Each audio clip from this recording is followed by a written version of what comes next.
В Госсовете Коми наградили участников экологического конкурса «Взгляд в чистое будущее». Его организатором выступило республиканское отделение Российского экологического общества. Всего заявили 6 номинаций: креативный эко-вопрос, семейные традиции, экологическое просвещение и воспитание, эко-СМИ, волонтерская инициатива и экотуризм.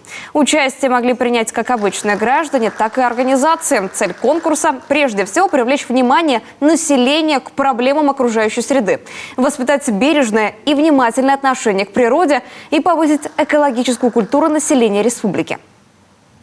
Проблема коммунальных отходов, она стоит в республике очень остро. И те люди, которые сегодня занимаются этой проблематикой, в том числе и мы, всегда говорим и всегда доносим до всех, что проблема сортировки, правильная сортировка, приведет нас потом к правильной утилизации. То есть наша задача уменьшить захоронение и увеличить и сортировку, и увеличить переработку вторсырья.